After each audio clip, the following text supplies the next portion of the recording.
Hi friends, എല്ലാവർക്കും സുഖമല്ലേ? എൻ്റെ പുതിയൊരു വീഡിയോയിലേക്ക് എല്ലാവർക്കും സ്വാഗതം. ഞാനിവിടെ ഒരു ചിക്കൻ സ്പഗത്തിയാണ് ഇന്ന് ഉണ്ടാക്കാൻ പോകുന്നത്. അതിനായി നമുക്ക് ക്യാപ്സിക്കം, ഗാർലിക്, ഓണിയൻ ഇത്രയും ഞാൻ അരിഞ്ഞിവിടെ വെച്ചിട്ടുണ്ട്. അതുപോലെ തന്നെ ചിക്കൻ ഞാൻ ഷാലോ ഫ്രൈ ചെയ്ത് വെച്ചിട്ടുണ്ട്. അതും ഇതിലേക്ക് ആഡ് ചെയ്യണം. ഞാനിവിടെ യൂസ് ചെയ്യുന്നത് സൺഫ്ലവർ ഓയിലാണ് കേട്ടോ. നമുക്ക് അരിഞ്ഞു വെച്ചിരിക്കുന്ന എല്ലാം കൂടെ ഇട്ടൊന്ന് വഴറ്റിയെടുക്കാം. ഒരുപാട് വെന്ത് പോകണ്ട. ക്യാപ്സിക്കം സാധാരണ രീതിയിൽ ചെറുങ്ങനെ ഒന്ന് വഴറ്റിയെടുത്താൽ മതി.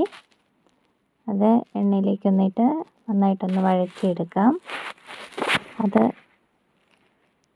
ഏകദേശം ഒരു പരുവമാകുമ്പോഴത്തേക്കും നമുക്കതിലേക്ക് സ്പഗത്തി ചേർക്കണം. സ്പഗത്തി ഞാനിവിടെ പല സൈസിലുള്ള സ്പഗത്തി ഉണ്ട്. ഞാനിവിടെ റൗണ്ടിലുള്ള സ്പഗത്തിയാണ് എടുക്കുന്നത്. ഞാനതിലേക്ക് ആവശ്യമായ പൊടികളാണ് കാണിച്ചത്. പോകെ അതിടുന്ന എങ്ങനെയാണെന്ന് കാണിച്ചു തരാം. ഞാനിവിടെ സ്പഗത്തി ഒരു 6 സ്പഗത്തിയാണ് ഞാനിവിടെ ചേർക്കുന്നത്. ഒരു 6 എണ്ണം മതി. ഒരു 6 സ്പഗത്തി ഇതിലേക്ക് ചേർത്ത് കൊടുക്കുന്നുണ്ട്.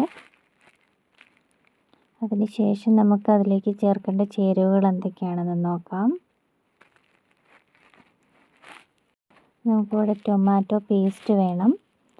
ടൊമാറ്റോ കെച്ചപ്പ് അല്ല, ടൊമാറ്റോ പേസ്റ്റ്. ഓൾറെഡി ഇത് ടൊമാറ്റോ അരച്ച് വരുന്നതാണ്. അതിലേക്ക് നമുക്ക് പാപ്രിക്ക ചേർക്കണം.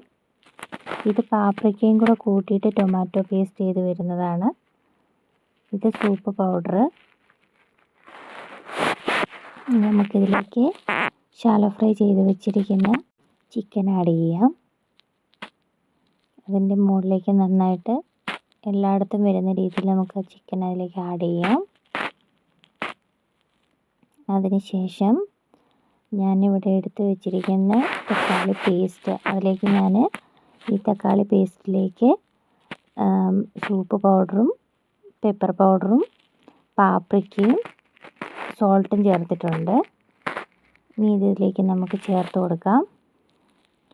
അതിനുശേഷം ആവശ്യത്തിന് വേണ്ട വെള്ളം കൂടെ ചേർത്തിട്ടാണ് കേട്ടോ ഞാൻ ഇതിലേക്ക് വെച്ചിരിക്കുന്നത്. ഇനി അത് മൂടി വയ്ക്കുക. സിമ്മിൽ ഇട്ടാൽ മതി. ഒരുപാട് വേവില്ലാത്ത സാധനമാണ്. Already chicken വെന്തതാണ്. സ്പഗത്തി മാത്രം ഇനി വെന്താൽ മതി. ഏകദേശം കുറച്ച് സമയം മതി. ഇപ്പം സ്പഗത്തി ആയിട്ടുണ്ട്. ഇതൊരു ഇസ്രായേൽ ഫുഡാണ്. ഇതേപോലെയുള്ള ഫുഡുകൾ നിങ്ങൾക്ക് ഇതിൻ്റെ റെസിപ്പീസ് കാണാൻ ആഗ്രഹമുണ്ടെങ്കിൽ കമൻറ്റ് ചെയ്യുക. ഇഷ്ടമാണെങ്കിൽ ലൈക്ക് ചെയ്യുക, സബ്സ്ക്രൈബ് ചെയ്യുക. Okay, thank you.